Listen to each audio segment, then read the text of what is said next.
The truth is, if you feel like you're failing, you probably are, just not in the way you think. I know right now you think since you can't see it, you can't touch it, since you have not manifested your desire, you must be failing at it. But the truth is, the evidence of your senses, your current reality, has no implications, has no relationship to your process of manifesting. And you can actually be comforted by the fact that you are currently feeling frustration, sadness, anger, that your manifestation hasn't arrived.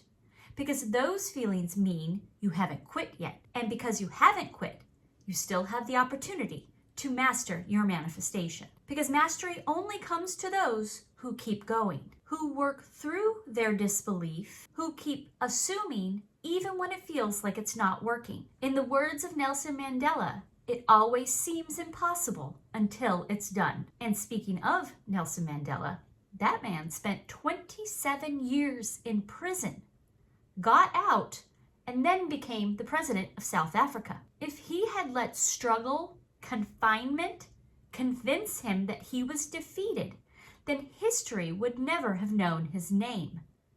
But he didn't quit. And because of that, he didn't just change his life. He helped to end apartheid and change the fate of an entire country of people. Now imagine the impact of your persistence in your assumption could have on your reality. Not just on you, but on the people around you, on your family. Because whether you realize it or not, your manifestation doesn't just affect you. It lifts up and helps the energy and people around you. So let this video be the water break that you need to keep running your manifestation marathon. Because we're gonna break down the real culprit, the real reason for why you feel like you continually struggle and can't break through. And we're going to turn it around. Hi, my name is Allison, and I am here to help you create the life you desire to experience. And if this video resonates with you, I would greatly appreciate a like and subscribe. So my daughter, when she was a baby, would fall down and scrape her knee as babies do. But she, for some reason, believed that this tiny scratch on her knee meant that her whole leg didn't work anymore. And she would refuse to use her leg or put her foot down on the floor. And I would have to get down on my hands and knees and try and pull her foot onto the floor and show her, I promise you, it still works. You can still walk. But she was convinced that this little scrape on her knee meant the whole leg was non-functioning now. And of course, her dad would pick her up and carry her. But it just makes me think of that sometimes because it was so obvious that her leg was fine. But she was completely convinced that it did not work because she was in pain. Now, isn't that what we do sometimes with manifesting? When we're staring at a reality that runs counter to our desires, we assume that's proof that our manifesting isn't working. We run into a setback. We have something happen again that's what we're trying to overcome. And we think, I must not be cut out for this. I must not be able to manifest my desire. That there must be something wrong with me, that in some way I'm broken. Like my daughter who thought a small scrape meant her whole leg didn't work. Do we believe that because we're in the middle of a reality that doesn't align, that we're incapable of creating one that does? Have you ever been making dinner, chopping vegetables, and cut your hand with the knife? What did you do? Did you stop making dinner and not eat that night? Probably not, right? People are still hungry. Mouths need to be fed. We intuitively know that we need to put a Band-Aid on it and keep going. We know that it's appropriate in most setbacks in life that we keep working through it. So why, when it comes to manifesting, do we let a little resistance convince us that we're not capable, that we have to stop, that we shouldn't even try because it's not working? When you stop letting the evidence of your senses, some setbacks or contrast, convince you that you're stuck, and understand that this is just a thing that happened, like putting a Band-Aid on your hand, and that you are capable to keep going until your manifestation arrives. Now, here's a nugget of truth that nobody ever really talks about. Learning to persevere, learning to persist in the assumption even when things don't look the way we want is a skill. As my daughter shows me, this is not an intuitive knowing that we're all built with. Sure, some people get it naturally, but for most of us, we need to learn these skills. We have to be nudged into understanding, just like I had to show her that a scraped knee isn't debilitating, that just because something hurts in the moment doesn't mean we're broken. Can this be a lesson that you need to internalize?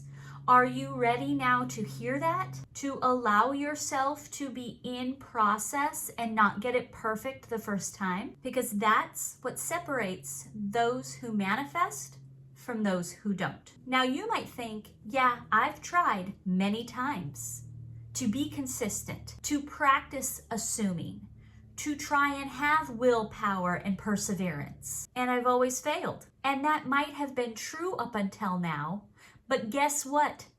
It's not because you lack the qualities of perseverance, willpower, persistence, consistency. No, it is not because you lack those. It is because you have been measuring your identity and progress through the old 3D paradigm of do, be, have. This paradigm tells you work hard first so you can become successful, and finally you'll get what you want. This model is built on delayed satisfaction and external validation. Why?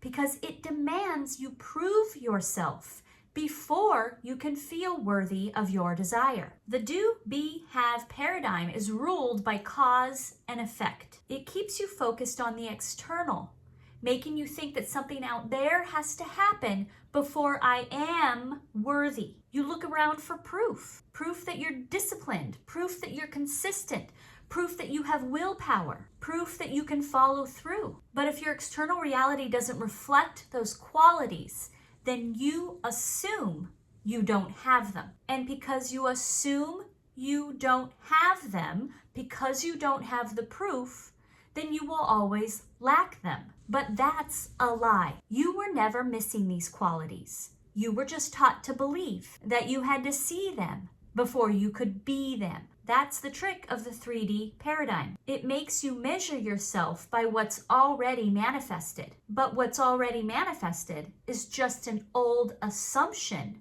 that's been played out. Do you see it now when you say, I have no willpower, I have no consistency, I always quit? You're not stating facts. You're judging yourself on external results that have been based on the assumption that you lack these traits. But here's the truth. You have all of these qualities now, you just have not allowed yourself to claim them. And here's the big shift. We're not playing by those rules anymore because we're not participating in that old 3D paradigm. We're not waiting, proving, or seeking validation from outside sources. We're stepping into a higher consciousness, into the world of law of assumption, a world where being creates having. It's time to make better assumptions. Making better assumptions is how you're going to break free from requiring proof first, because assumptions are not just passive thoughts.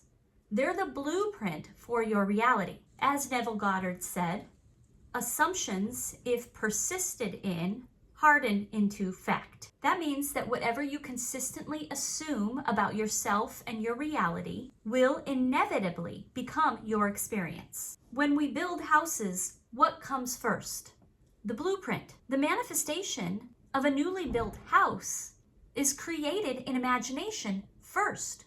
Architectural drawings is literally someone's imagination on paper, and this design literally dictates the manifestation, the house that gets built. In the same way, your assumptions dictate the reality that unfolds for you. If you assume you are worthy, capable, and successful first, your subconscious will align your actions and the universe will align opportunities to match that assumption. If you start to assume you have willpower, you are consistent, you always follow through, those assumptions will solidify into reality because they shape who you are being. And as we know, who we are being determines what manifests in our reality. And your external reality must shift to match that energy. Ideas and opportunities and synchronicities will start to arrive because you are no longer aligned with lack,